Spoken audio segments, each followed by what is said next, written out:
What's up guys, welcome back to the video.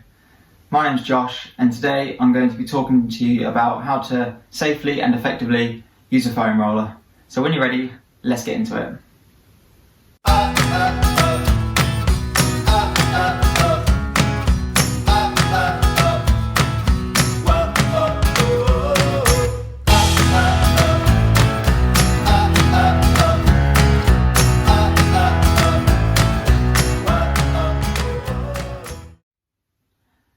Okay, so I'm going to take you through a routine that I like to do pre and post exercise and sometimes before bed. But before we get into that, let's just briefly talk about why we use a foam roller and the benefits. So basically, foam rolling is an effective and affordable deep tissue massage. We're using the foam roller to release those painful knots in our muscles that is built up through exercise or even sitting down for long periods of time. When done correctly, foam rolling is going to create more blood flow to the target area, so it's going to improve our performance and it's also going to speed up the recovery process. Foam rolling is also going to increase our range of motion. When done correctly, especially pre and post exercise, it's also going to help with injury prevention because it's going to keep our muscles more relaxed, more loose, and we're going to get more effective workouts out of it. And also if you're someone that struggles to sleep at night, if you have quite a stressful job or lifestyle, you can build up quite a lot of tension in your muscles. So by foam rolling just before bed, you can relax those areas, release the tension that is built up in those muscles, and it's likely to help you get a better and a more quality night's sleep. So now that we've talked about that, let's talk about foam rollers. There's several types out there on the market. I've got a couple here. This one is a slightly softer foam roller, it's nice and smooth. And this one is much more firm. You can't quite see it, but it's got quite a few jagged edges here to really get deep into the muscle. Both can be as effective as the other. It's all down to personal preference.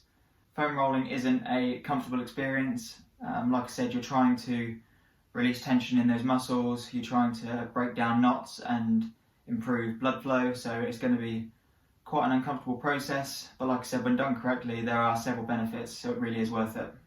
I would say the most optimal time to foam roll is pre and post exercise. Like I said, it's going to increase that range of motion, so doing it before exercise, you're probably going to perform slightly better as well. And then when done post exercise, it's going to help create blood flow around those targeted muscles. So it's going to hopefully speed up your recovery time, reduce muscle soreness, and reduce the likelihood of getting injured in the future. Right, so now I've talked about why we like to foam roll and the benefits. I'm now going to take you through a routine that I like to do, working from my lower body, all the way through my legs, and then into my lower back and upper back. Although there are lots of other areas that you can foam roll, these are just some of my, I wouldn't say my favourites because it's all slightly uncomfortable, but some of the areas that I like to target and I've found to be very useful when done correctly. So today I'm going to be using the softer foam roller. I find this slightly more optimal for me because I can start a little lighter, and as the muscles get warmed up and I create a little bit of blood flow, I can create a little bit more pressure, and I can even switch to the slightly firmer foam roller for a more deep massage in those sore muscles. So I always like to begin sitting down, and I like to start with my calf muscles. So whenever you do any sort of foam rolling, you always place the foam roller directly under the target muscle group. So what we're going to do is we're going to take some of our weight and we're simply going to roll up and down that muscle. And when we find a slightly sore or tense area, we're just going to pause there. Just allow that tissue to break down a little bit, create a little bit of blood flow, and then we carry on rolling that targeted area.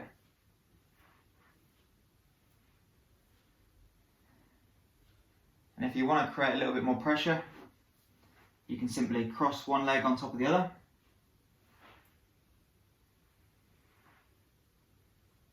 like I said, that just puts a bit more pressure through that target area.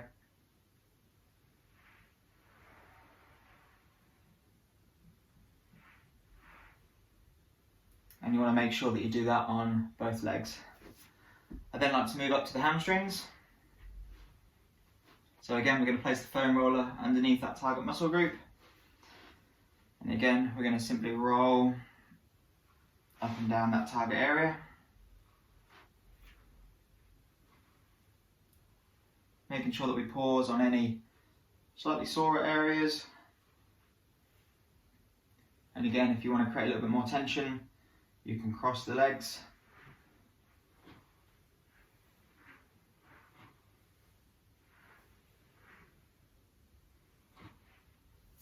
Now move up to the glutes.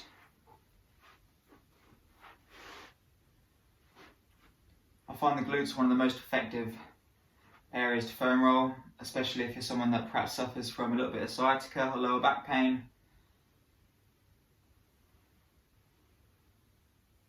And this is also a really good spot to use the trigger point massage ball, like I showed you. And the same principle applies. If you're using the ball, simply just sit on it, roll around, and then pause when you find a slightly uncomfortable area.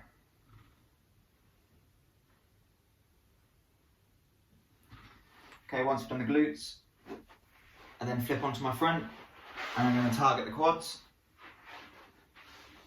So again, place the foam roller under the target muscle group. And then we're just going to simply roll back and forward in that targeted area.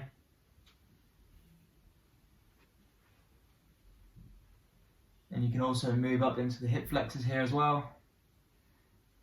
If you're someone that has a desk job or spends a lot of time sitting down, getting deep into those hip flexors will really help to relieve any tightness, and it will also help to improve your posture.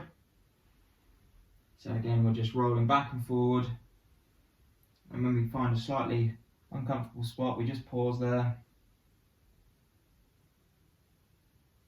Quite often you can feel the knot or slightly tense area actually break down, and then you can continue to roll again.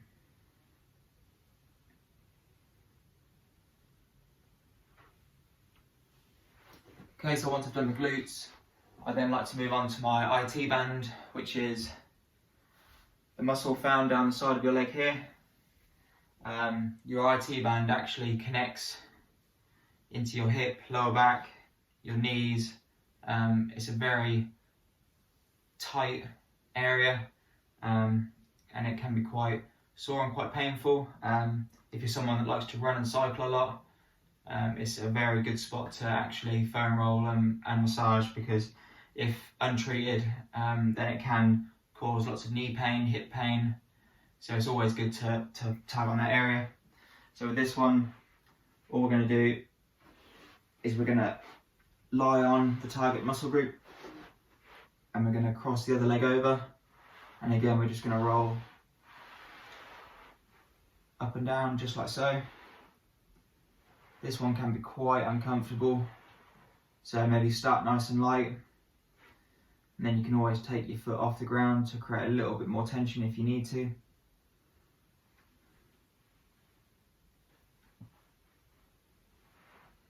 And from there, we're then going to flip onto our back again, and we're going to use the roller to foam roll our lower back. So we simply place it underneath just like so. Take a little bit of the strain, and we can easily foam roll that lower back. And then once we're finished in that area, we can roll all the way forward and then do our upper back as well. I often find this is an area which is usually quite tense, especially if you're dealing with a lot of stress from work, or you have quite a stressful lifestyle. This is a very good way to relax those muscles and relieve that tension.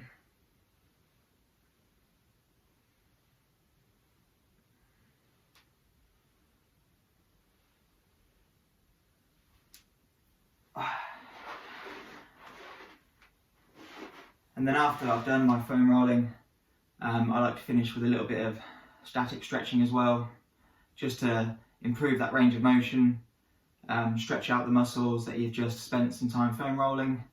And that's a really effective way to recover from a workout, or if you've been sat down for long periods of time. Like I said, you're increasing that range of motion, you're going to help prevent injury, you're going to speed up the recovery process, improve your performance.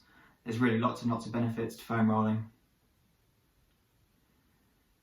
Okay guys, so that's the end of the video. I really hope you've enjoyed it. What I'll do is I'll drop a few links in the description of where you can pick up a foam roller, and a few different types. Like I said, you can get a slightly softer or a slightly firmer foam roller, depending on what your preference is, how deep you want to massage into the muscle. If you did enjoy today's video, make sure you drop it a like, leave a comment down below. If you've got any questions about the video today, I'll be happy to answer them. Make sure you subscribe to the Active Fenlon YouTube channel. Thanks again for watching, and I'll see you in the next one.